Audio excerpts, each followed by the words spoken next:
हरिओम सर्व मित्रांना जय श्रीराम।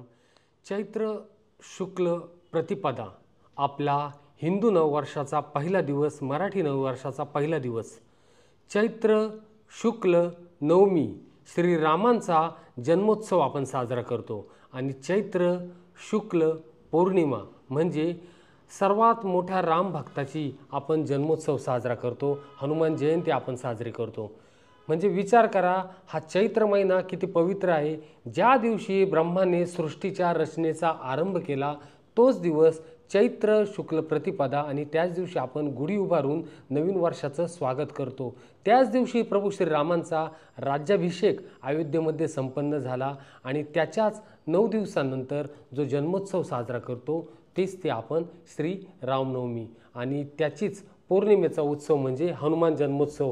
तर अशाच श्रीराम भक्तांचं आपण आज संपूर्ण जाणून घेणार आहोत, हनुमान जाणून घेणार आहोत, हनुमान चालीसा जाणून घेणार आहोत। हनुमान चालीसा नेमकी काय आहे ते आज आपण समजून घेण्याचा प्रयत्न करणार आहोत। हनुमान चालीसाचं महत्त्व आज कुठपर्यंत सीमित करून ठेवलेले आपण, तर हनुमान चालीसा आज प्रत्येक घराघरात आहे। आज आपण जेव्हा कुठं ट्रॅव्हल करत असू, बसमध्ये असो, ट्रेनमध्ये असो, कोणत्याही ठिकाणी प्रवास करत असो, तर कोणी ना कोणी कधी ना कधी तुम्हाला वाचताना दिसेल। मोबाईलमध्ये एकदम मंद स्वरात हनुमान चालीसाचा आवाज तुम्हाला कुठून तरी ऐकू येईल।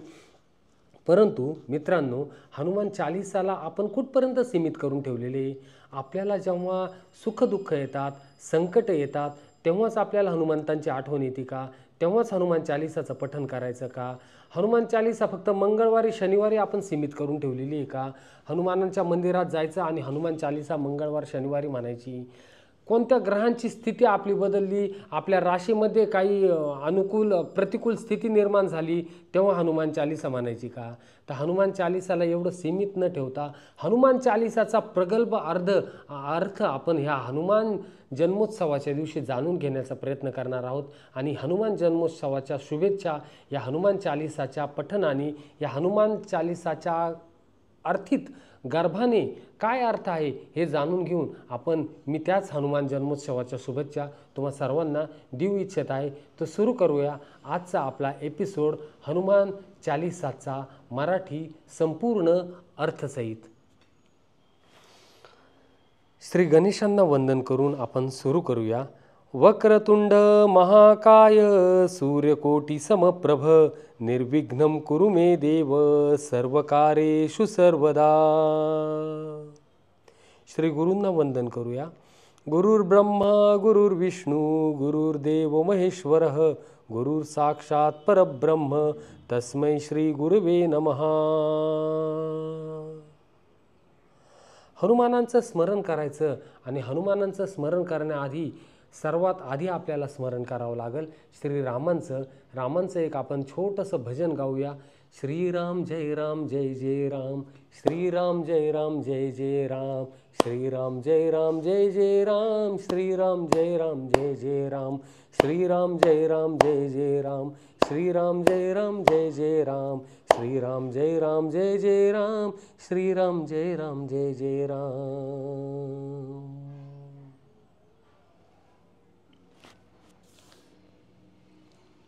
हनुमान चालीसाची आपण एक पार्श्वकल्पना आधी जाणून घेऊया, त्याची पार्श्वभूमी जाणून घेऊया। हनुमान चालीसा कोणी, कधी आणि कशी लिहिली तर हे सर्वांना माहीत असेल। हनुमान चालीसा जी आपण वाचतो ती संत श्रेष्ठ श्री तुलसीदासजी यांनी लिहिली।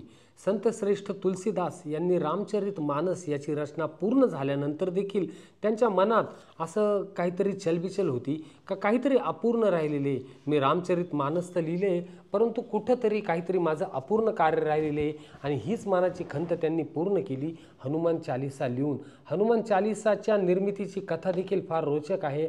सम्राट अकबराची संपूर्ण भारतावर तेव्हा सत्ता होती आणि त्याच काळात तुलसीदासांचं वर्चस्व सगळीकडे वाढत चाललं होतं। वर्चस्व कोणत्या दृष्टीने तर सर्व हिंदूंमध्ये ते जनजागृती करण्याचं कार्य करत होते। सर्वांपर्यंत राम कसा पोहोचवता येईल ते पाहत होते आणि सर्वांमध्ये आनंदाचं वातावरण निर्माण झालं होतं। सर्वत्र श्रीरामांचं गुणगानाचं वातावरण चाललं होतं।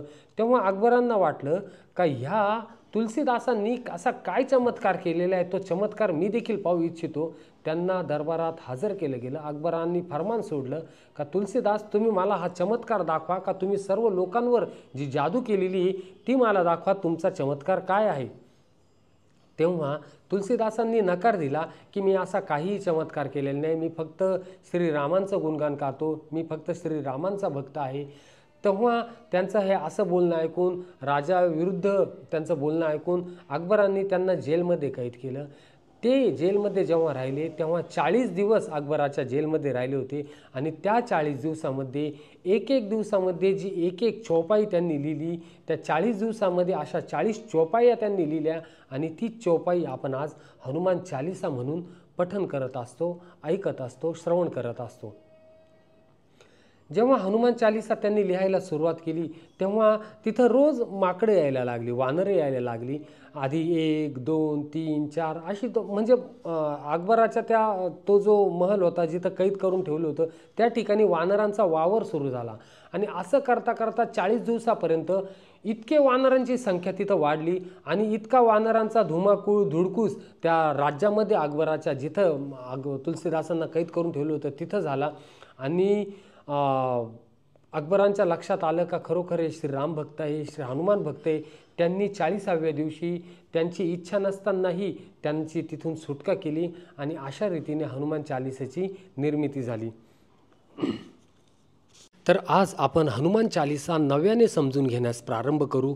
हनुमान चालीसाचा संपूर्ण भावार्थ काय आहे, काय सांगितलं आहे ह्या 40 चौपायांमध्ये, याचा अर्थ आपण जाणून घ्यायचा प्रयत्न करू. आणि त्या अर्थासहित जेव्हा आपण हनुमान चालीसा म्हणू तेव्हा एक नवीन शक्ती, नवीन ऊर्जा आपल्या अंगात संचारित होईल, याचा अनुभव आपल्याला होईल. तर सुरू करूया. आज आपण नव्याने जाणून घेण्यास प्रारंभ करूया हनुमान चालीसा. हनुमान चालीसाची रूपरेषा कशी आहे तर हनुमान चालीसामध्ये एकूण 40 चौपाई आहे. त्याला सुरुवातीला 2 दोहे आणि शेवटी 1 दोहा आहे. हनुमान चालीसाचा पहिला दोहा काय शिकवतोय आपल्याला तर हनुमान चालीसाचं लक्ष काय आहे ते आपल्याला समजतंय. श्री गुरु चरण सरोज रज निज मन मुकुर सुधारी वरनौ रघुबर विमल जसु जोदायक फलचारी. श्री गुरु चरण सरोज रज निज मन मुकुर सुधारी. माझ्या मनावर ही जी धूळ साचलेली ती मला स्वच्छ करायची आहे. मन मुकुर सुधारी, कशाने स्वच्छ करायचे आहे? श्री गुरु चरण सरोज. अशा गुरूंच्या सान्निध्याने, अशा गुरूंच्या सहवासाने मला ही माझ्या मनावरची धूळ स्वच्छ करायची आहे. आणि गुरु कसे? सरोज, जे चिखलामध्ये देखील कमळ जेव्हा उगवतं तेव्हा ते कमळ प्रत्येक आपल्या आजूबाजूच्या गोष्टींपासून आसक्त राहतं. तर अशाच गुरूंच्या सहवासाने, सान्निध्याने मला माझ्या मनावरचे जी धूळ साचलेली ती मला स्वच्छ करायची आहे. म्हणजे गुरु हे संसार चक्रात राहून देखील सर्व गोष्टींपासून आसक्त राहतील. अशा गुरूंच्या सान्निध्यात मला माझ्या मनावर हे काम, क्रोध, मद, मोह, मत्सर, लोभ, माया हे षड्रिपू जे साचलेले, याच्यामध्ये जे मी फसलेलो आहे, माझं मन जे इंद्रियांच्या अधीन झालेले, त्या मनाला मला निर्मळ करायचं आहे, स्वच्छ करायचं आहे. बरनौ रघुबर बिमल जसू जो दायक फलचारी. म्हणजे ही प्रभू श्रीरामांचं मनामध्ये मला जेव्हा चित्र स्पष्ट होईल, प्रभू श्रीरामांचं मी जाणून घेण्याचा प्रयत्न करील, तेव्हा मला 4 फळ प्राप्त होतील. कोणते 4 फळ हे पुढच्या दोह्यामध्ये सांगितलेले. बुद्धिहीन तनु जानिके सुमिरो पवन कुमार बलबुद्धी विद्या देहु मोही हरहु कलेस विकार. बुद्धिहीन तनु जानिके, हे सर्व मिळवण्यासाठी मला आधी बुद्धिहीन व्हावे लागणार आहे. मला काहीच माहीत नाही या विचाराने जाणणे व श्वासाश्वासात बसलेल्या त्या पवन कुमाराचे सुमिरन करणे. हनुमान दुसरे तिसरे काही नाही. या चराचरात जो वायुरूप वावरत आहे तोच वायू आपण धारण करत आहेत. तोच हनुमान मनुष्य जन्म ते मृत्यूपर्यंत या जगाशी ज्याने जोडलेला सेतू आहे तो वायू, त्या हनुमानाचा सुमिरन करणे व हे केल्यावर तो देणार आपल्याला. आपण जो श्वासोश्वास घेतो तो श्वासोश्वास म्हणजे पवन, तो वायू, आणि हा आपल्या चराचरात जो बसलेला म्हणजे आपण जन्म घेतो, जन्मापासून मृत्यूपर्यंत आपली जी श्वासांची क्रिया चालू असते, त्या श्वासात आपला दुसरं तिसरं कोणी नाही तर हनुमानच आहे. आणि ही बुद्धिहीन म्हणजे हे जाणण्यासाठी मला आधी बुद्धिहीन व्हावे लागणार आहे का मी सर्व जाणतो हा भाव सोडून मला पूर्णपणे मी काहीच जाणत नाही ह्या भावनेने मला जाणून घ्यायचं आहे. बलबुद्धी विद्या देहु मोही हरहु कलेस विकार. हे श्रवण केल्यावर काय होईल? बलबुद्धी विद्या देहु मोही. आपल्याकडं बुद्धी आहे, परंतु त्या बुद्धीबरोबरच आपल्याला बळ पण येईल आणि विद्या पण येईल. कसं बळ कशा रीतीने येईल? बुद्धीमध्ये बळ येणं म्हणजे काय?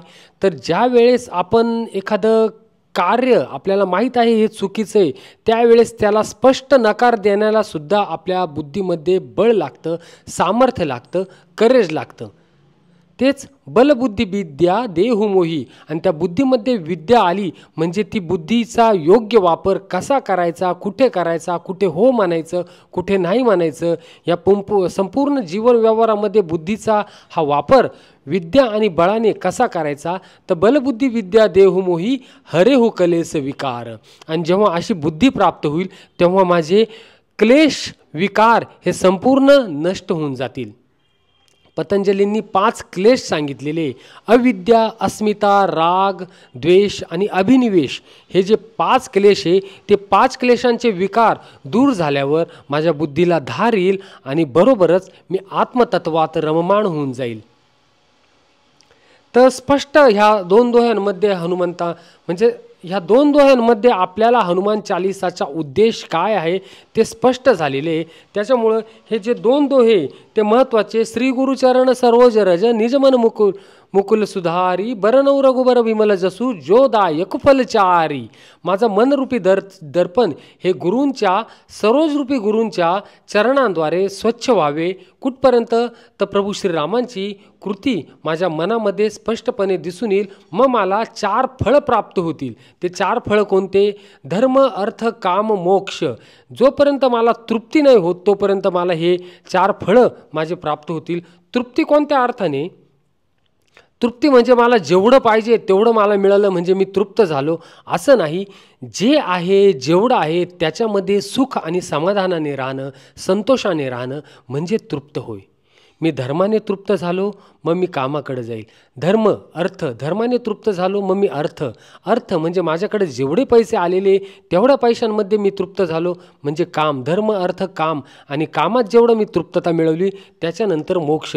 म्हणजे हे जे आपल्या आचरणाचे जे 4 टप्पे त्याच्यामधील तृप्तता मला प्राप्त होईल. हेच पहिल्या 2 दोह्यांमध्ये सांगितलेले. आणि बुद्धिहीन स्वतःला समजून ह्या पवनकुमाराचं सुमिरन करून आपल्याला विद्येला बळ आणि बुद्धीला बळ आणि विद्या प्राप्त होऊन आपले क्लेश हे दूर होऊन जातात. तर हे उद्देश हनुमान चालिसेमध्ये पहिल्या दोहोंमध्ये स्पष्ट झाल्यावर हनुमान चालिसेला प्रारंभ होतो. पहिला दोहा आपण पाहू. जय हनुमान ज्ञान गुण सागर जय कपीश तिहू लोक उजागर. बघा इथं काय म्हटलेले? जय हनुमान असं म्हटलेले, विजय हनुमानने म्हटलेले. दुसऱ्यांना हरवून जो जय मिळवतो, जो पराक्रम आपण गाजवतो तो विजय, आणि स्वतःवर जो विजय आपण मिळवतो तो जय. दुसऱ्यांना जिंकणे म्हणजे विजय आणि स्वतःला जिंकणे म्हणजे जय. तर हनुमान कसे आहे? स्वतःला जिंकलेले, स्वतःच्या आत्म्याला जिंकलेले, स्वतःच्या इंद्रियांना मनाला ज्यांनी जिंकलेले असे हनुमान आहे ते जय हनुमान आहे. बघा मित्रांनो, आपण कधीच विजय हनुमान नाही म्हणत तर फक्त जय हनुमान म्हणतो. जय हनुमान ज्ञान गुण सागर. जे ज्ञानाचा सागर आहे, जे ज्ञानाचा सागर आहे, ह्या सागरामधून किती ज्ञान तुम्ही प्राप्त करू शकतात असं ज्ञानाचं सागर कोण? तर जय हनुमान ज्ञान गुण सागर जय कपीस तिहू लोक उजागर. जय कपीस तिहू लोक उजागर. कपीस म्हणजे काय? वानरांचे राजा. इथं राजा म्हणजे किंग नाही तर सर्वांमध्ये प्रगल्भ, ज्याची दृष्टी ब्रह्ममय. तर या संपूर्ण म्हणजे जर आपण या संपूर्ण जगामध्ये जे आपण वावरतोय, आपली जी मनुष्य जात आहे ती देखील एक वानर जात जर आपण मानली तर ह्या वानरांमध्ये, ह्या जातीमध्ये सर्वात प्रगल्भ जर कोण असेल तर जय कपीस तिहू लोक उजागर, या तिन्ही लोकांमध्ये कुणी बुद्धीने प्रगल्भ असेल. तिन्ही लोक म्हणजे भूलोक, स्वर्गलोक, पाताल लोक नाही, तर आपल्या मनुष्याच्या ज्या 3 अवस्था आहे, जागृत, सुषुप्ती आणि निद्रा, या तिन्ही अवस्थेमध्ये जो सतत जागृत अवस्थेमध्ये राहतो, जो सतत अवेअर अवस्थेमध्ये राहतो, असा जय कपीस तिहू लोक उजागर. हे 3 लोक म्हणजे आपण आपल्या बॉडीचे 3 पार्ट देखील करू शकतो. लोअर बॉडी, मिडल बॉडी आणि अप्पर बॉडी. या तिन्ही ठिकाणी ज्याने जय मिळवलेले आहे, ह्या तिन्ही ठिकाणांना ज्याने केंद्रित केलेले, ज्याच्यावर संयम ठेवलेले, असे श्री हनुमान आहे. जय हनुमान ज्ञान गुणसागर, जय कपीश तिहू लोक उजागर. दुसरा दोहा, रामदूत अतुलित बलधामा, अंजनी पुत्र पवनसुत नामा. रामदूत अतुलित बलधामा. तर ह्या हनुमंतांचा आपल्या जीवनात काय रोल आहे? हनुमानजी कोण आहे?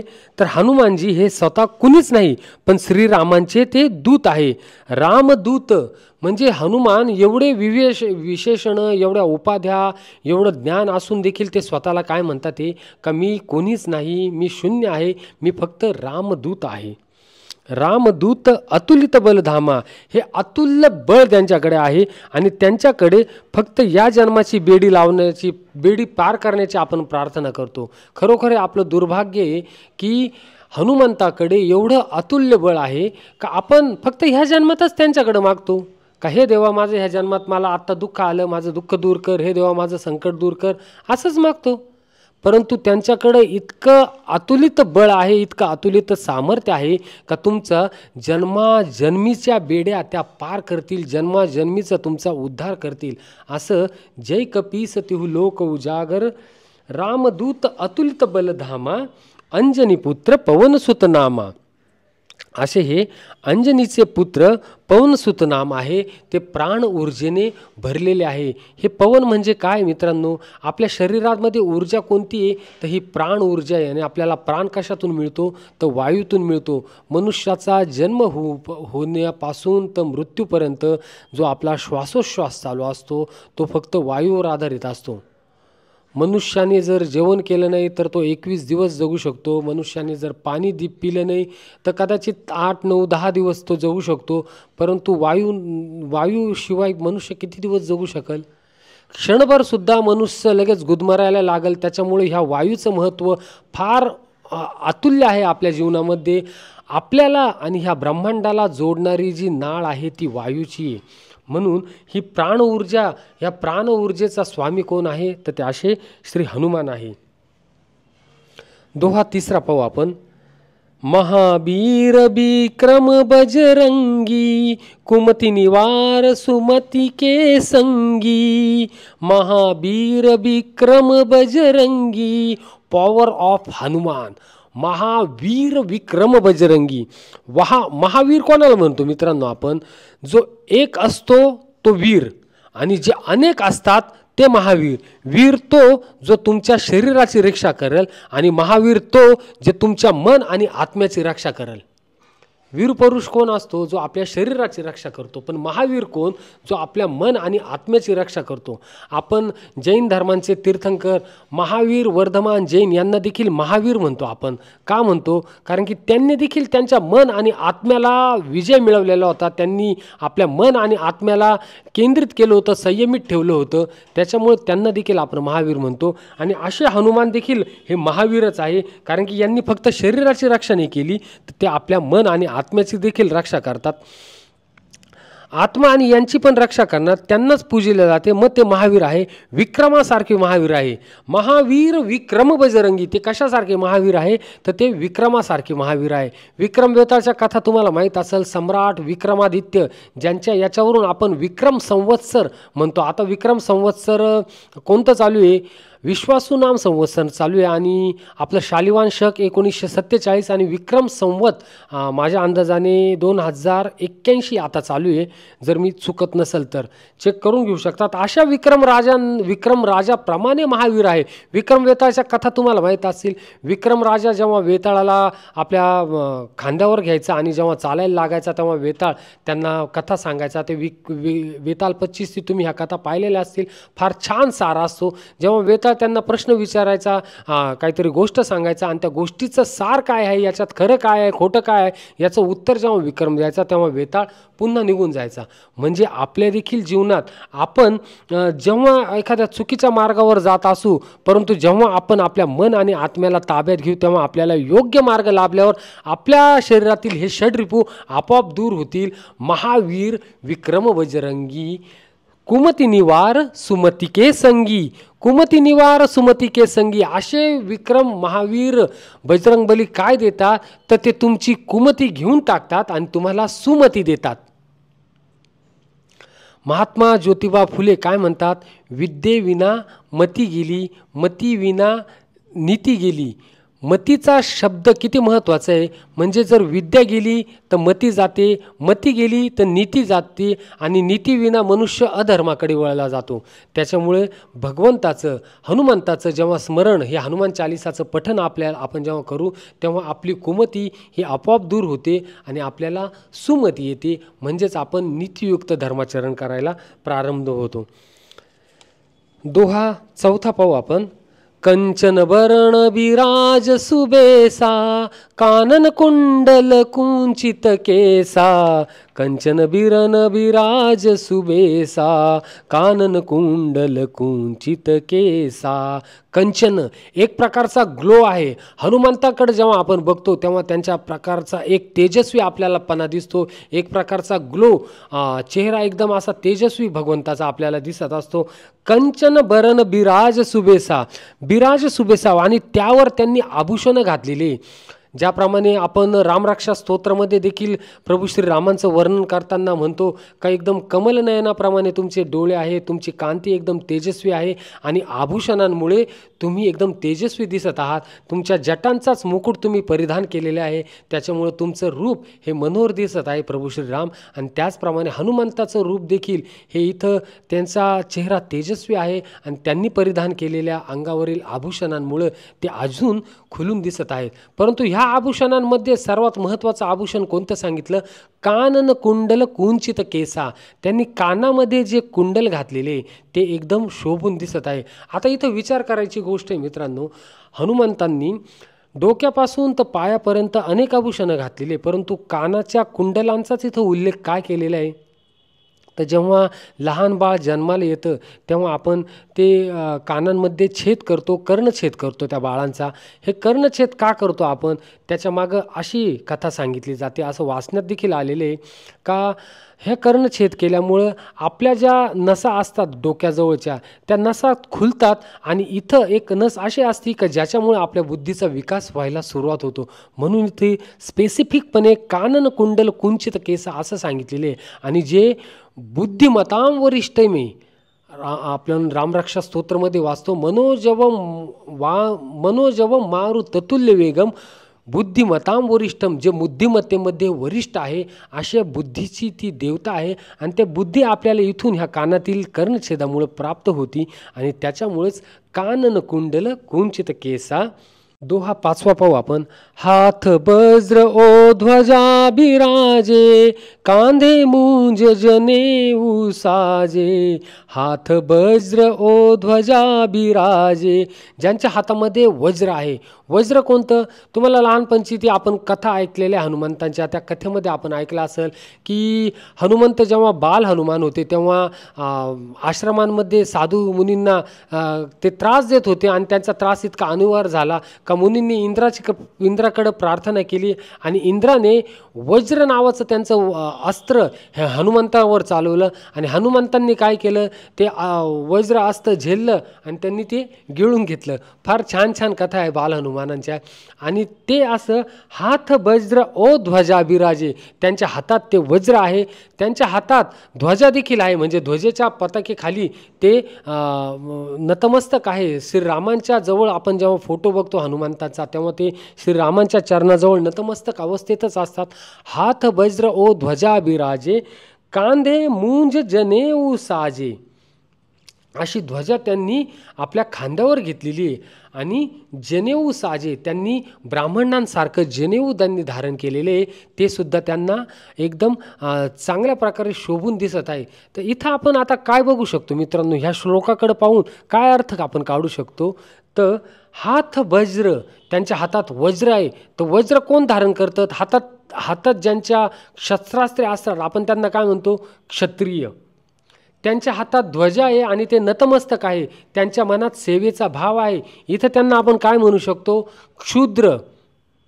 त्यांनी जनेऊ धारण केलेले, आपण त्यांना मग याच्यावरून काय म्हणू शकतो? ब्राह्मण.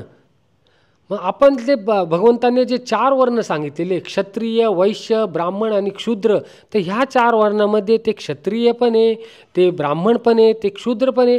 पण वैश्य कुठे आहे? मग इथं वैश्याचा तर उल्लेख नाही. वैश्याचा उल्लेख आपण आदल्या श्लोकात पाहिला. कुमती निवार सुमतिके संगी, म्हणजे ते तुमची कुमती घेतात आणि तुम्हाला सुमती देतात. म्हणजे एक प्रकारे ते व्यापार देखील करतात, म्हणजे ते व्यापारी देखील झाले. म्हणजे हनुमंत ब्राह्मणही झाले, क्षत्रियही झाले, वैश्यही झाले आणि क्षुद्रही झाले. हे 4ही वर्णांमध्ये जे वंदनीय आहे असे हनुमान आहे. चौपाई 6वी पाहू आपण. शंकर सुवन केसरी नंदन, तेज प्रताप महाजगबंदन. शंकर सुवन केसरी नंदन, शंकर सुवर केसरी नंदन, हे केसरीचे नंदन हे शंकर सुवन आहे, म्हणजेच शंकराचे ते अवतार आहे. आपण बघा 11 रुद्र म्हणतो, त्या रुद्राचाच अवतार आपण हनुमंतांना मानतो. हनुमंतांचं पूजन देखील आपण एक शंकराचा अवतार म्हणूनच नेहमी करत असतो. असे हे शंकराचे अवतार आहे. हे केसरी नंदन आपल्या पराक्रम आणि महान यशाची संसारभरात वंदना होते. चौपाई 7. विद्यावान गुणी अति चातुर, राम काज करिबे को आतुर. विद्यावान गुणी अति चातुर, राम काज करिबे को आतुर. विद्यावान आणि गुणी आणि अति चतुर असं म्हटलेलं आहे इथं हनुमंतांना. तर अति चतुर का म्हटलेले आहे? तर राम काज करिबे को आतुर. हनुमंताकडे प्रत्येकजण अनेक दुःख, अनेक संकट, अनेक कामं घेऊन जात असतो. हनुमंतांचं मंदिर का हनुमंतांचं म्हणजे आता आजच्या भाषेत जर सांगायचं झालं तर हनुमंतांचं ऑफिस हे फार बिझी असतं. कंटिन्यू कुणी ना कुणी त्यांच्याकडं काही ना काही काम घेऊनच गेलेलंच असतं आणि ते कोणाचं काम करायचं कोणाचं काम नाही करायचं याचं जे फिल्ट्रेशन पद्धत आहे ते पुढच्या श्लोकात सांगतात. राम काज करिबे को आतुर. जो रामाचं कार्य करण्यासाठी आतुर झालेला आहे, जो रामाच्या मर्यादा पुरुषोत्तम प्रमाणे मर्यादेत राहून आपलं कार्य पार पाडतोय, अशांचंच काम करण्यासाठी हनुमंत आहे. म्हणून त्यांना इथं अतिचातुर म्हटलेले आहे. विद्यावान गुणी अति चातुर, राम काज करिबे को आतुर. चौपाई आपण आता 8वी पाहू. प्रभु चरित्र सुनिबे को रसिया, राम लखन सीता मन बसिया. आपण श्री रामचरित्र ऐकण्यात रस घेतो. श्रीराम, सीता आणि लक्ष्मण आपल्या हृदयात वास करतात. रामचरित्र ऐकण्यामध्ये आपण रस घेतात. म्हणजे मित्रांनो, जिथं जिथं रामाचं भजन चालू आहे, जिथं जिथं रामांचं संकीर्तन चालू आहे, तिथं तिथं हनुमंत हे कोणत्या ना कोणत्या वेशात, कोणत्या कोणत्या रूपात हे असतातच. असंच ह्या श्लोकातून आपण शिकू शकतो. प्रभुचरित्र सुनिबे को रसिया, राम लखन सीता मन बसिया. ज्यांच्या हृदयातच राम आणि लखन आणि सीता माता वास करते, असे हनुमंत आपण बघतो. सूक्ष्म रूप धरी सियहि दिखावा, बिकट रूप धरी लंक जरावा. हनुमंतांकडे अष्टसिद्धी प्राप्त होते. आपण लहान रूप आपण प्राप्त करू शकतात आणि भयावह विकट रूप देखील आपण घेऊ शकतात. जेव्हा हनुमंत माता सीतेकडे गेलेले होते तेव्हा एकदम छोटं रूप धारण केलेलं होतं. जेव्हा अशोक वाटिकामध्ये सीतेमातेसमोर ते हजर झाले छोटं रूप धरून, तेव्हा सीतेमातेला देखील अचंबित झाली का हा रावणच नाही ना, का वेश बदलून माझ्यासमोर आलेला आहे. असे हनुमान हे छोट्यातलं छोटं रूप देखील घेऊ शकत होते आणि मोठ्यातलं मोठं रूप, विकट रूप तरी घेऊ शकत होते. असं विकट रूप घेऊन त्यांनी लंकेला वेठीस आणून टाकलेलं होतं, लंकेचं दहन केलेलं होतं.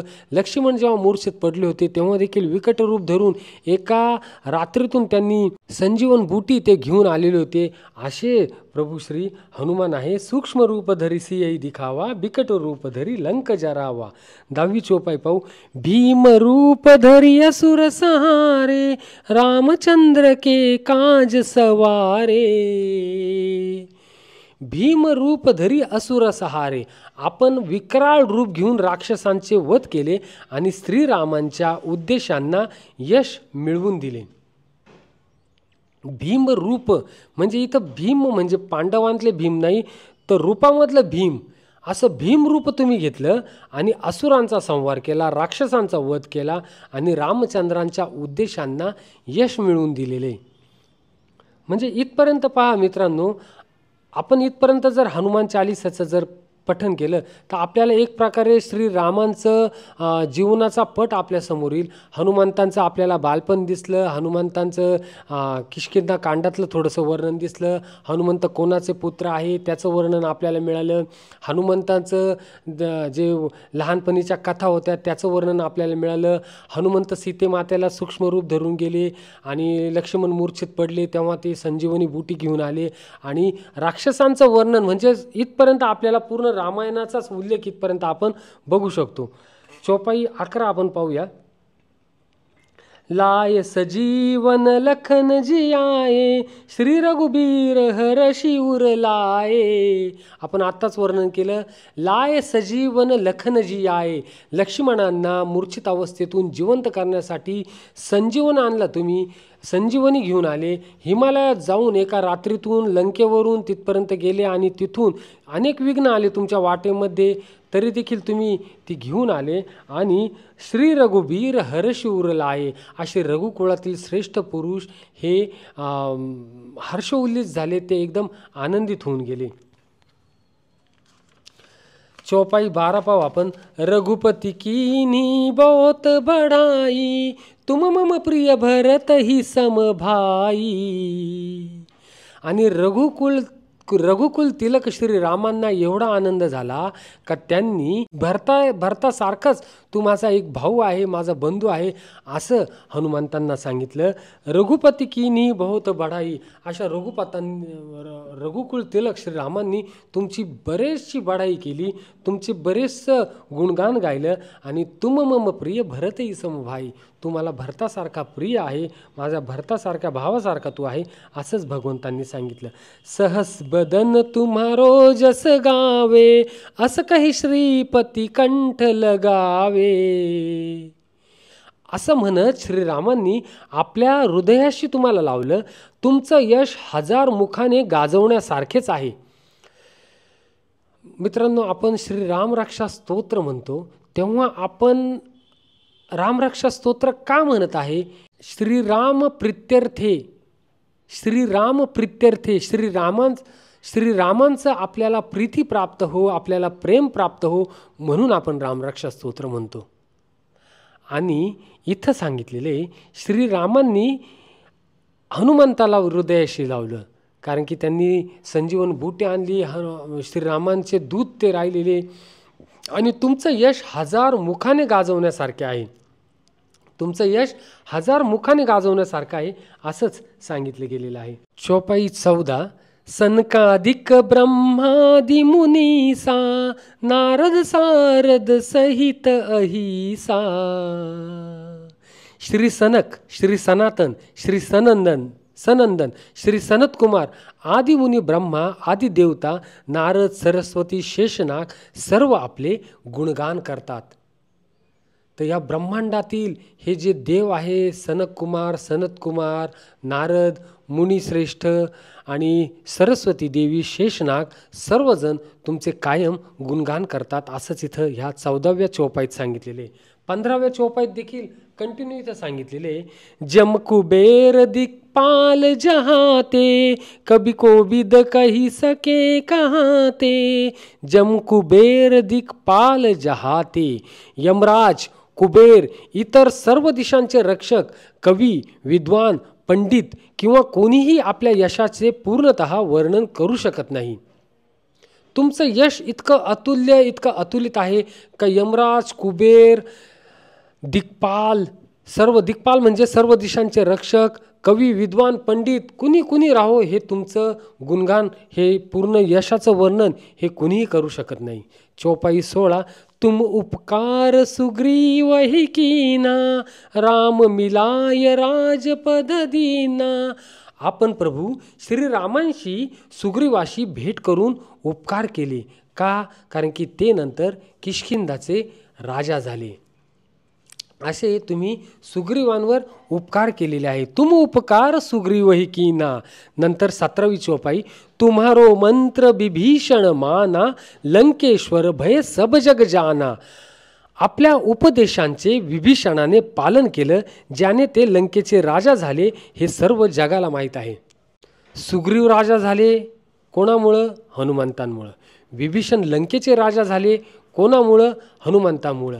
असे हनुमान एवढं कार्य करून देखील स्वतःला काय म्हणत आहे का मी कोणीही नाही, मी फक्त एक रामदूत आहे, मी राम सेवक आहे. चौपाई 18, जुग सहस्त्र जो जन पर भानु, लिल्योताही मधुर फल जानू. जुग सहस्त्र जो जन पर भानु. सूर्य अति इतक्या अंतरावर आहे की तिथे पोचण्यास 1000 युग लागतात. अशा 2000 योजनांच्या अंतरावर स्थित सूर्याला आपण एक गोड फळ म्हणून गिळून गेलात. मित्रांनो, हनुमान चालीसा हे ज्ञानाचं भंडार तर आहेच, परंतु हे विज्ञानाचं देखील साधन आहे. सूर्याचं आपल्या पृथ्वीपासून अंतर किती आहे याचा शोध विज्ञानाने आत्ता लावलेला आहे, परंतु याच्यामध्ये आपल्याला पृथ्वीपासून सूर्याचं एक्झॅक्ट अंतर किती आहे हे देखील कळू शकतं. या श्लोकात काय म्हटलेले, जुग सहस्त्र जो जन पर भानु, म्हणजे 2000 योजनांच्या स्थित सूर्याला, 3 नाही म्हटलं, 4 नाही म्हटलं, 1 योजन नाही म्हटलं, तर 2000 योजन. जुग सहस्त्र, सहस्त्र म्हणजे 1000, योजन म्हणजे योजन, अशा स्थित सूर्याला आपण एक गोड फळ म्हणून गिळून गेला. म्हणून ह्या हनुमान चालिसाचं पठण फक्त ज्ञानासाठी नाही तर विज्ञानाचा अर्थ समजून सुद्धा आपण केला पाहिजे. तर अशा दूरवर असणाऱ्या सूर्याला तुम्ही एक गोड फळ समजलात आणि गिळून गेला. चौपाई 19, प्रभुमुद्रिका मेली मुख माही, जलधि लांघी गये अचरज नाही. प्रभुमुद्रिका मेली मुख माही. आपण श्रीरामचंद्रांची अंगठी मुखात ठेवून समुद्र पार केला, यात आश्चर्य करण्यासारखं नाही. जेव्हा प्रभू श्रीराम हे सेतू तिथं तयार करत होते आणि लंकेच्या ह्या तीरावरच्या समुद्र तीरावर होते, तेव्हा सर्वांमध्ये अशी चिंता होती, सर्वांना असं वाटत होतं का सीते मातेजवळ हा निरोप, हा संदेश घेऊन कोणीतरी जावं. तेव्हा ही जबाबदारी हनुमंतांनी स्वीकारली.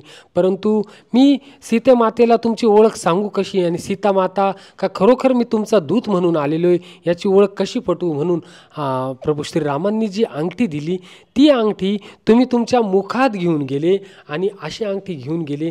त्याच्यामुळं यात आश्चर्य करण्यासारखं नाही, खरोखर ही एक आश्चर्य करण्यासारखी गोष्ट आहे. परंतु हनुमंत तुम्ही अष्टसिद्धींनी युक्त आहात आणि त्याच्यामुळे यात आश्चर्य करण्यासारखं नाही, असंच ह्या चौपाईमध्ये आपल्याला जाणून येतं. चौपाई 20 आपण पाहूया. दुर्गम काज जगत के जेते, सुगम अनुग्रह तुम रे ते. दुर्गम काज जगत के जेते. दुर्गम म्हणजे अवघडातील अवघड, काज म्हणजे काम, जगत के या जगतातील, या जगामधील अवघडातील अवघड काम. मग काय पुढं, जगत के जेते सुगम अनुग्रह तुमरे ते ते अवघडातील अवघड काम सुगम होऊन जातं, सोपं होऊन जातं. कधी, जेव्हा कुणी तुमचा अनुग्रह घेतं, जेव्हा कुणी तुमच्या शरण येतं, जेव्हा कुणी तुमची ही हनुमान चालिसा भक्तिभावाने अंतःकरणाने म्हणतं. त्याच्यामुळंच दुर्गम काज जगत के जेते सुगम अनुग्रह तुमरे ते. चौपाई 21. राम दुआरे तुम रखवारे, होत न आज्ञा बिनु पैसारे. श्री रामचंद्रांच्या दारावरील आपण राखणदार आहात. त्यांच्या आज्ञेशिवाय कोणालाही आत प्रवेश मिळू शकत नाही. अर्थात आपल्याला प्रसन्न केल्याशिवाय रामकृपा दुर्लभ आहे. रामरक्षा स्तोत्राचं जर पठण करत आहात तर त्याच्यामध्ये श्री हनुमान कीलकम असा एक शब्द येतो. म्हणजे रामरक्षा स्तोत्र सिद्ध करण्यासाठी, त्या रामरक्षेचं फळ तुम्हाला प्राप्त करण्यासाठी हनुमंताकडे ती चावी आहे. त्या चावीनेच ते कुलूप उघडल असा स्पष्ट उल्लेख तिथे आहे.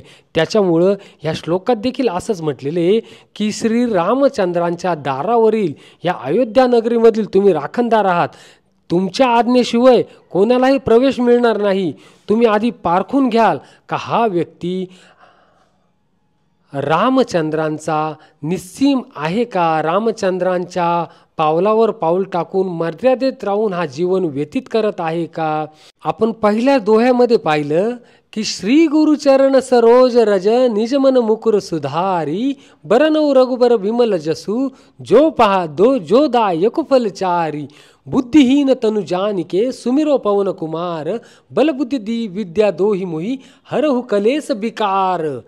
ज्याच्या बुद्धीमध्ये बळ आणि विद्या आलेली, ज्याने आपले क्लेशांवर, आपल्या मनावर, आपल्या इंद्रियांवर विजय मिळून आपले क्लेश, पंचक्लेश, राग, अविद्या, अस्मिता, अभिनिवेश, द्वेष हे क्लेश ज्याने दूर केलेले, मनावर विजय मिळवलेला आहे, असा मनुष्य जेव्हा श्रीरामांच्या दरबारात जाण्यासाठी हजर होईल तेव्हा तुम्ही पारखून घ्याल का हा पात्र झाला आहे का नाही, आणि मग तुम्ही प्रवेश द्याल.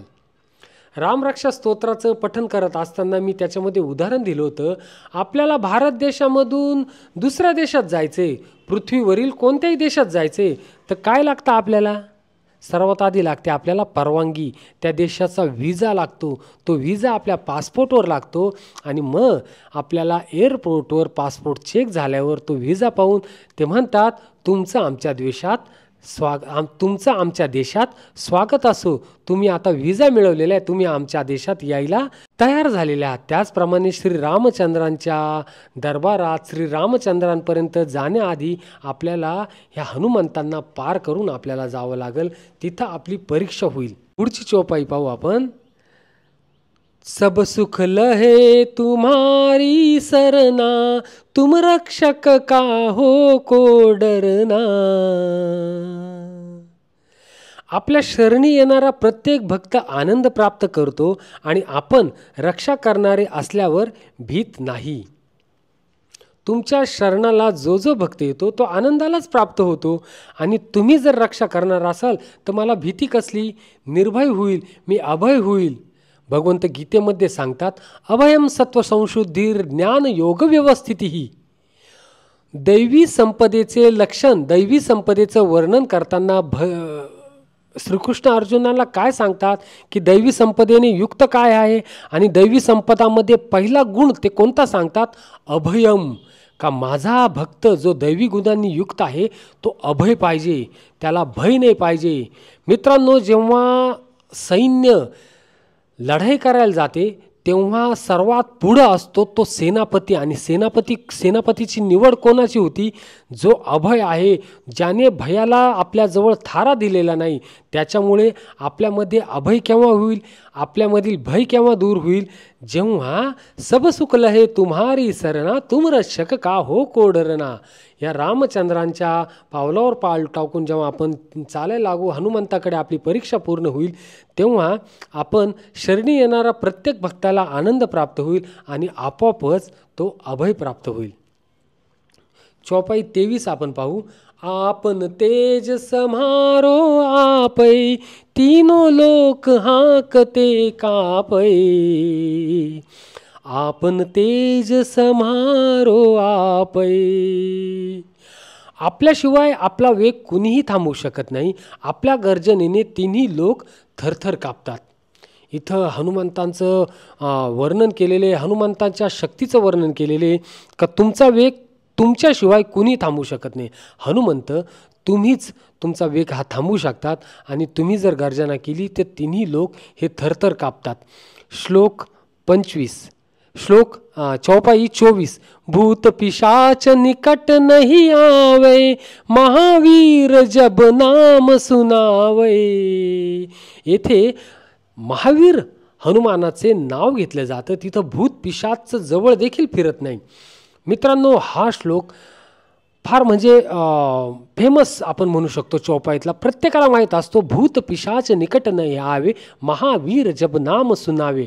आपण आधीच म्हटलेलो आहे की महावीर कोण, वीर कोण, ज्याने दुसऱ्यांवर विजय मिळवला तो वीर.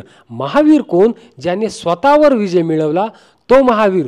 तुम्ही स्वतःवर विजय मिळवला. तुम्ही स्वतःवर विजय कधी मिळवाल? जेव्हा तुमच्या षडरिपूंवर तुम्ही ताबा मिळवाल. षडरिपू म्हणजे राग, द्वेष, क्रोध, मोद, मोह, लोभ, मत्सर. आपले जे द्वेष आहे, राग, अभिनिवेश, अस्मिता, राग, ह्या द्वेष, ह्या ह्या क्रोधांवर जेव्हा आपण विजय मिळवू ते पूर्णपणे नष्ट नाही होणार. त्याच्यावर विजय मिळवू, त्याचे आपण राजा होऊ, म्हणजे ते राहतील आपल्या शरीरामध्ये, परंतु ते आपल्या आज्ञेनुसार काम करतील. त्यांच्या आज्ञेनुसार आपण नाही काम करणार. आणि ते झाल्यावरच मग आपण महावीर होऊ. आणि असे महावीर सब नासे रोग हरे, भूत पिशाच निकट नाही आवे. भूत पिशाच म्हणजे हे आपल्या शरीरातील जे दुर्गुण आहे, हे षडरूप आहे, हेच आपले खरे भूत पिशाच आहे. भगवंतांनी गीतेत काय सांगितलेले? उद्धरेद आत्मनात्मानम नात्मानम वसादयेत. तुझा उद्धार करणारा तू स्वतः आहे. तुझा मित्रही तू स्वतः आहे, तुझा शत्रूही तू स्वतःच आहे. दुसरा तिसरा कुणीही नाही. त्याच्यामुळं जेव्हा आपण आपल्या या षडरिपूंवर विजय मिळू, तेच आपले भूतपिशाच ते आपोआप दूर होऊन जातील. भूतपिशाच निकट नहीं आवे, महावीर जब नाम सुनावे. नासे रोग हरे सब पीरा, जपत निरंतर हनुमत बीरा. हे वीर हनुमान, आपला निरंतर जप केल्याने सर्व रोग दूर होतात आणि सर्व पीडा नाहीशा होतात. असा आनंदी मनुष्य जेव्हा होतो, जो आपल्या इंद्रियांवर मनावर विजय मिळवतो, असा मनुष्य नेहमी आनंदित राहतो. मग त्याला पीडा कसली, मग त्याला भय कसले, तो नेहमी पीडा रहितच स्वतःला जाणतो. सर्व रोग त्याच्यापासून दूर होतात. त्याच्याजवळ कोणत्या रोगाची येण्याची हिंमतसुद्धा होत नाही. हे जीवाणू, विषाणू, कीटक हे जवळसुद्धा फिरकणार नाही, असंच सांगितलेले. नासे रोग हरे सब पीरा, जपत निरंतर हनुमत बीरा. चौपाई 26. संकट ते हनुमान छुडावे, मनक्रम बचन ध्यान जो लावे. हे हनुमान, विचार, कर्म आणि बोलण्यात ज्यांचं लक्ष आपल्यात असतं त्यांना आपण सर्व संकटांपासून मुक्त करतात. बोलताना, चालताना, कोणतेही कर्म करताना हे हनुमंता, जेव्हा तुमच्यात माझं लक्ष समाविष्ट होईल, महावीरामध्ये माझं लक्ष समाविष्ट होईल, महावीरांमध्येच माझं ध्यान होईल, महावीरांमध्येच ध्यान होईल, म्हणजे मी स्वतःवर विजय मिळवण्यामध्ये, मी स्वतःच्या मनाला विजय मिळवण्यामध्ये माझं ध्यान केंद्रित होईल. माझ्या मनाला मी केंद्रित करतोय, माझ्या इंद्रियांना मी केंद्रित करतोय, माझ्या षडरिपूंवर मी नियंत्रण आणतोय. म्हणजे मी कोणावर ध्यान ठेवतोय? हनुमंतांवर ध्यान ठेवतोय. आणि अशा हनुमंता मी जेव्हा तुमच्यावर ध्यान ठेवतो, तेव्हा संकट ते हनुमान छुडावे, तेव्हा माझे संकट सर्व ते दूर होतात. सब पर राम तपस्वी राजा, तिनके काज सकल तुम साजा. तपस्वी राजा श्री रामचंद्र सर्वश्रेष्ठ आहे. त्यांच्या प्रत्येक कार्याला आपण सोपं केलं आहे. किती अडचणी होत्या प्रभू श्री रामचंद्रांना. एवढा समुद्र कसा पार करायचा, सीतेचा शोध कसा काय घ्यायचा, ह्या वानर सेनेबरोबर युद्ध करायचं. परंतु सर्व जबाबदारी हनुमंता आपण एकदम जबाबदारीपूर्वक पार केली. ह्या प्रभू श्री रामचंद्रांचं काम आपण सोपं केलं. तिनके काज सकल तुम साजा, और मनोरथ जो कोई लावय, सोई अमित जीवन फल पावय. ज्यांच्यावर आपली कृपा असते त्यांच्या इच्छेला अशा प्रकारे फलप्राप्ती होते, त्यांची मर्यादा सांगता येऊ शकत नाही. और मनोरथ जो कोई लावे, कोणताही मनोरथ घेऊन तुमच्याकडे येऊ द्या, तुमच्या मनातील कोणतीही इच्छा घेऊन तुमच्यापर्यंत येऊ द्या, सोई अमित जीवन फल पावे. अशा प्रकारे फलप्राप्ती तुम्ही करून देतात की त्याची मर्यादाच राहत नाही. हनुमंताकडे कोणतंही तुम्ही काम घेऊन जा, ते तुमचं काम नक्की पूर्ण करील.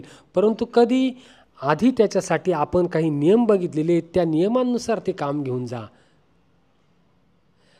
अतिचातुर्य बलबुद्धी विद्या दोही मोही, हरहु कलेस विकार.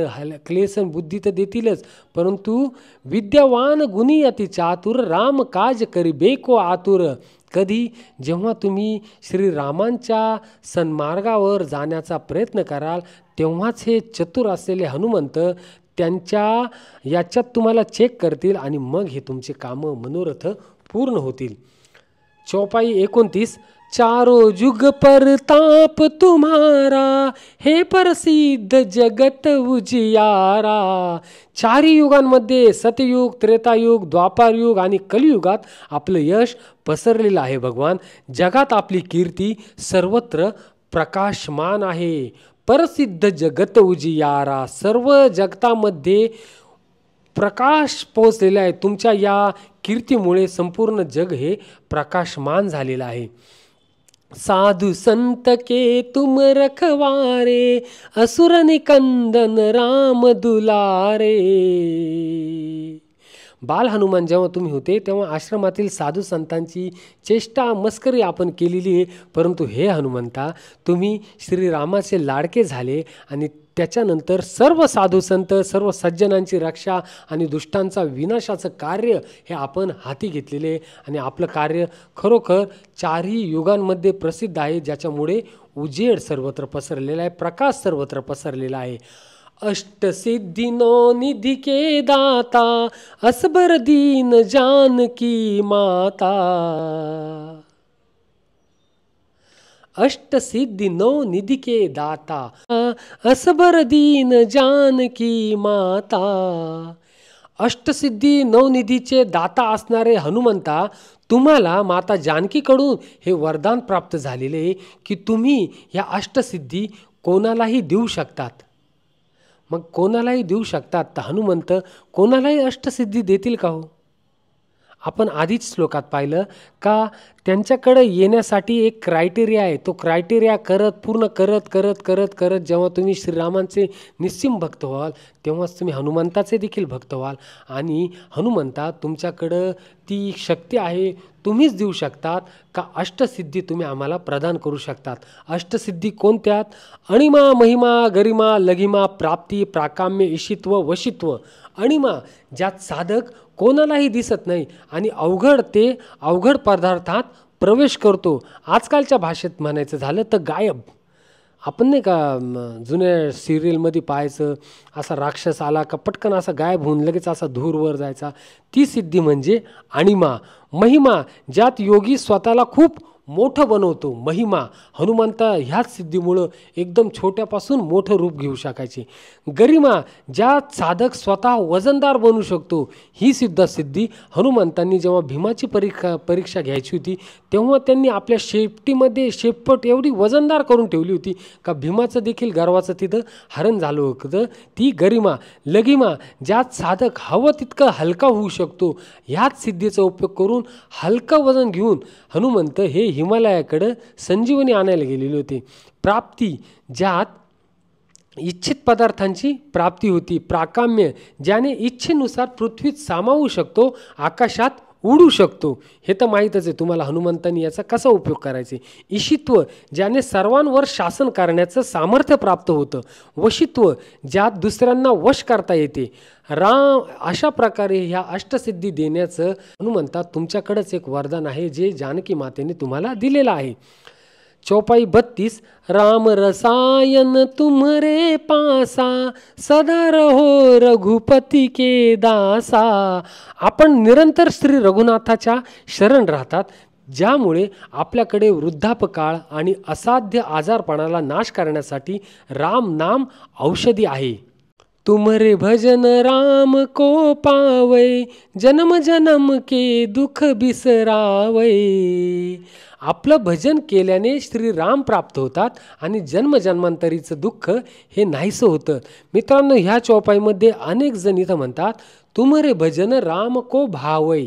तर तो शब्द भावय नाही म्हणता आपण पावय म्हटला पाहिजे, कारण की श्रीराम प्राप्त होतात आणि आपलं जन्मजन्मांतरीचं दुःख हे आपलं नाहीसं होतं.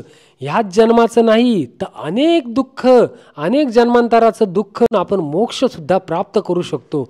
कारण की हनुमंत कसे अतुलित बलधामा, अतुल्य असं बळ आहे त्यांच्याकडे. एवढं बळ आहे का ह्या जन्मातलं दुःख घेऊन तुम्ही काय घेऊन बसलात, हे छोट्या छोट्या गोष्टी काय घेऊन बसलात. मागायचे तर मोठं काहीतरी मागा. जन्मांतरीचं दुःख पार करण्याची क्षमता हनुमंतांकडे आहे. श्रीराम आपल्याला प्राप्त होतील.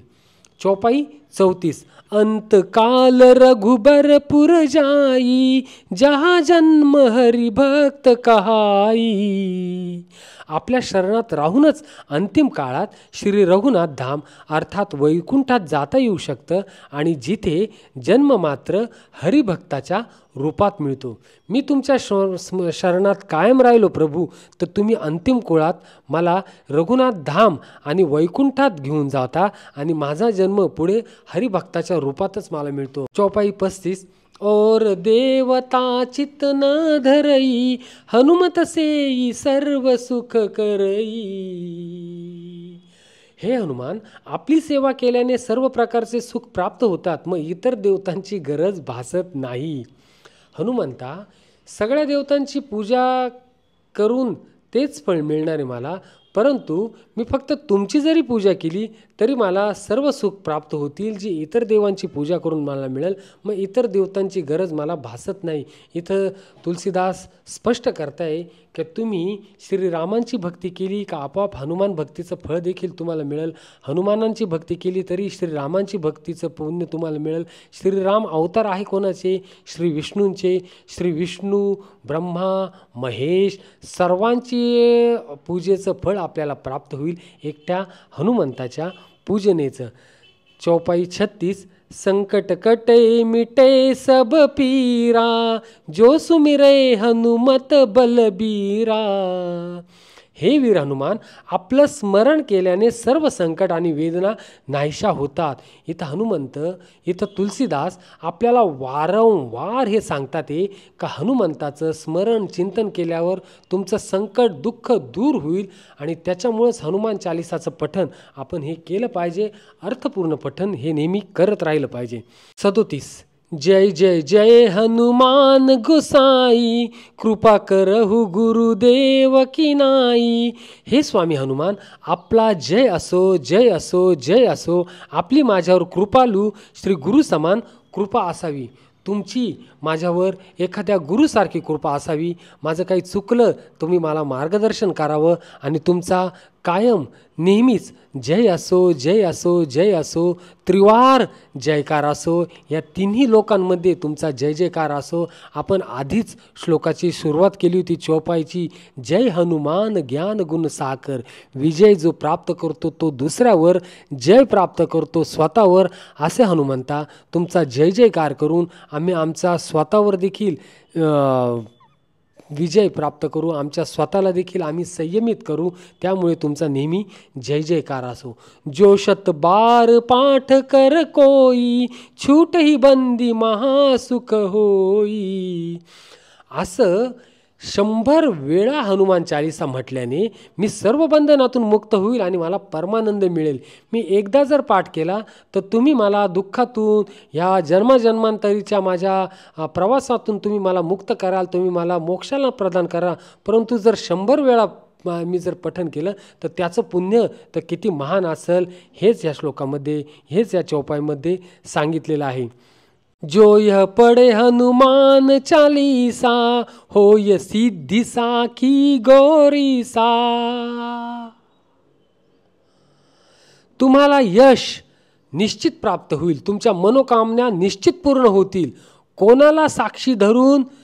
भगवान श्री महादेवांना, श्री शंकराला, श्री गौरीपतीला साक्षी ठेवून इथं तुलसीदास म्हणतात का भगवान शंकर साक्षी आहे की याचे पाठ केल्याने सर्व मनोकामना पूर्ण होतील, निश्चित यश प्राप्ती होईल.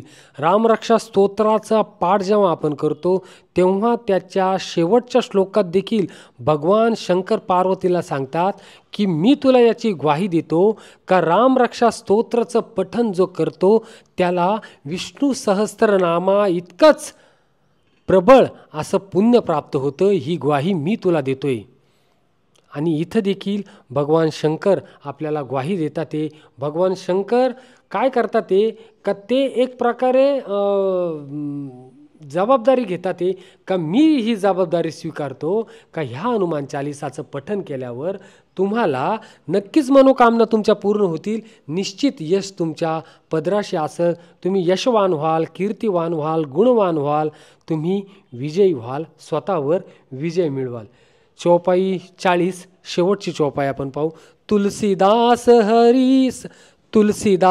सदा हरी चेरा, कीजय नाथ हृदय महाडेरा. हे नाथ हनुमान, तुलसीदास सदा श्रीरामाचे दास आहे, म्हणून आपण त्यांच्या हृदयात वास करा. फार छान असा चौपाईचा शेवट तुलसीदासांनी इथं केलेला आहे. इथं मला विचार येतोय का ह्या अकबराच्या जेलमध्ये जेव्हा तुलसीदास असतील आणि एक एक दिवसामध्ये ही जी एक चौपाई रचत असतील, किती विचार करून आणि किती प्रगल्भतेने त्यांनी ह्या चौपाईची रचना केली असेल. श्रीराम भक्तांचं कट्टर म्हणजे एकदम निस्सीम भक्ती त्यांची ह्या चौपाईमध्ये आपल्याला दिसून येते. इथं त्यांनी म्हटलेले का हे पवनतनया, का हे हनुमाना, तुलसीदास हे सदा श्रीरामांचे दास आहे. तुलसीदासांच्या मनामध्ये सदा श्रीराम आहे, त्यांना श्रीरामाशिवाय दुसरं काहीच नाही, म्हणून आपण त्यांच्या हृदयात वास करा. आणि शेवटचा दोहा या हनुमान चौपाईचा. पवनतनय संकट हरण, मंगलमूर्ती रूप, राम लखन सीता सहित, हृदय बसहु सुरभूप. हे संकटमोचन पवन कुमारा, आपण आनंद मंगल स्वरूप आहात. पवन तनय संकट हरण, मंगल मूर्ती रूप. हे पवन तनय संकट हरणारे तुम्ही आनंद मंगल मूर्तीचे एक रूप आहात. राम लखन सीता सहित, आपण श्रीराम, सीता आणि लक्ष्मणासह माझ्या हृदयात राहावे हीच इच्छा. माझ्या हृदयात तुम्ही श्रीराम, माता सीता आणि लक्ष्मणासहित माझ्या हृदयात राहावे. आपण देखील हीच प्रार्थना हनुमंताजवळ करायची. हनुमान चालीसा म्हटल्यानंतर डोळे बंद करून 2 मिनटं शांत राहायचं, 2 मिनटं शांत बसायचं आणि ही हनुमान चालीसा झाल्यावर प्रार्थना करायची का हे हनुमंता, तुम्ही श्रीराम, माता सीता, लक्ष्मणासह माझ्या हृदयात निवास करा. माझं हृदय मी त्याच्यासाठी इतकं पवित्र बनवेल का कोणतेही दुर्गुण, कोणतीही दुर्मती, कोणतीही षड्रिपूमधील कोणतेही गुण माझ्या हृदयात प्रवेश नाही करता आला पाहिजे. सर्वांबद्दल माझ्या मनात प्रेम राहिलं पाहिजे, करुणा राहिली पाहिजे, दया राहिली पाहिजे. कोणाचाही द्वेष माझ्याकडून होता कामा नये. माझ्या हृदयात अखंड प्रेमाचा झरा हा वाहता राहिला पाहिजे. असं माझं हृदय जेव्हा होईल तेव्हा हे प्रभू तुम्ही माझ्या हृदयात नक्की वास करा. हे राम प्रभु राम, हे राम. तर अशा रीतीने मित्रांनो, आपण हनुमान चालीसा पूर्ण मराठीतून कशा रीतीने याचा भावार्थ राहतो, कशा रीतीने याचा अर्थ राहतो, हे संपूर्ण मी या व्हिडिओच्या माध्यमातून तुम्हाला सांगण्याचा प्रयत्न केला. हा व्हिडिओ जास्तीत जास्त आपल्या श्रीराम भक्तांपर्यंत, श्री हनुमान भक्तांपर्यंत पोहोचण्याचा प्रयत्न करा, जेणेकरून हनुमान चालीसाचा भावार्थ अर्थ सर्वांपर्यंत पोहोचल आणि हनुमान चालीसाचा असा अर्थपूर्ण पठण केल्यानंतर नक्कीच आपल्या हृदयात हनुमानासहित प्रभू श्रीराम, माता सीता आणि लक्ष्मण निवास करतील. आपलं हृदय हे प्रेममय, दयामय आणि करुणामय होईल. जय जय जय श्रीराम.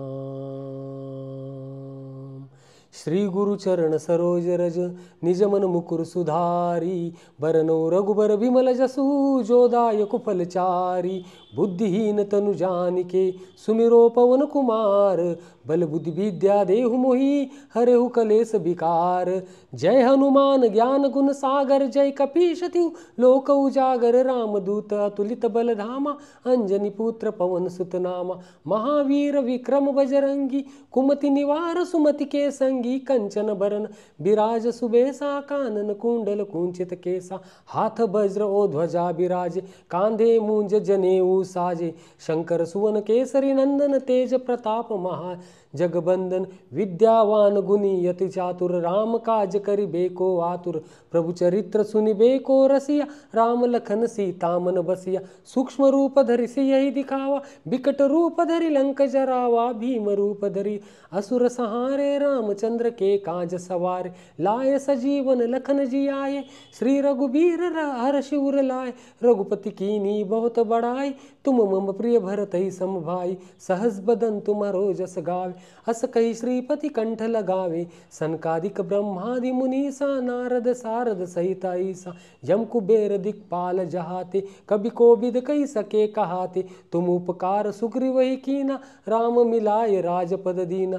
तुम्हारो मंत्र विभीषण माना लंकेश्वर भय सब जग जाना. युग सहस्त्र जो जन पर भानु लील्यो ताहि मधुर फल जानु. प्रभु मुद्रिका मेली मुख माय जल दिलांग गए अचरज नाई. दुर्गम काज जगत के जेते सुगम अनुग्रह तुम रे तेत. राम दुआरे तुम रखवारे होत न आज्ञा बिनु पैसारे. सब सुख लहे तुम्हारी सरना तुम रक्षक काहो को डरन. आपन तेज समारो आप तीनों लोक कांकते कापे. भूत पिशाच निकट नहीं आवे महावीर जब नाम सुनावे. नासे रोग हरे सब पीरा नासे रोग हरे सब पीरा. जपत निरंतर हनुमत बीरा. संकट ते हनुमान छुड़ावे मन क्रम वचन ध्यान जो लावे. सब पर राम तपस्वी राजा तिनके काज सकल तुम साजा. और मनोरथ जो कोई लावे सोई अमित जीवन फल पावे. चारों जुग पर ताप तुम्हारा हे प्रसिद्ध जगत उजियारा. साधु संत के तुम रखवारे असुर निकंदर राम दुलारे. अष्ट सिद्धि नौ निधि के दाता असबर दीन जानकी माता. राम रसायन तुमरे पासा सदा रहो रघुपति के दासा. तुमरे भजन राम को पावै जन्म जन्म के दुख बिसरावे. अंत काल रघुबरपुर जाई जहाँ जन्म हरि भक्त कहाई. और देवता चितना धरई हनुमत से ही सर्व सुख करई. संकट कटे मिटे सब पीरा जो सुमिरे हनुमत बलबीर. जय जय जय हनुमान गुसाई कृपा करो गुरुदेव की नाई. जो शतबार पाठ कर कोई छूटई बंदी महासुख होय. जो यह पढ़े हनुमान चालीसा होय सिद्धि साखी गौरीसा. तुलसीदास सदा हरि चेरा की जय नाथ हृदय महाडेरा. पवन तनय संकट हरन मंगल मूर्ति रूप.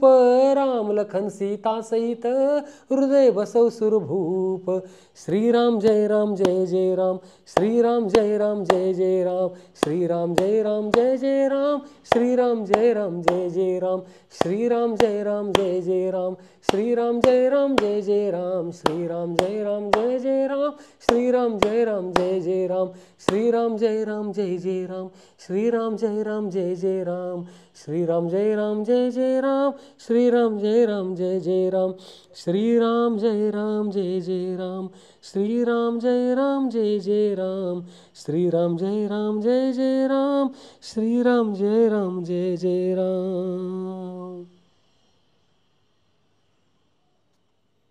श्री राम जय जय राम. श्रीराम जय राम जय जय राम, श्रीराम जय राम जय जय राम, श्रीराम जय राम जय जय राम. हे राम हे राम प्रभु राम, हे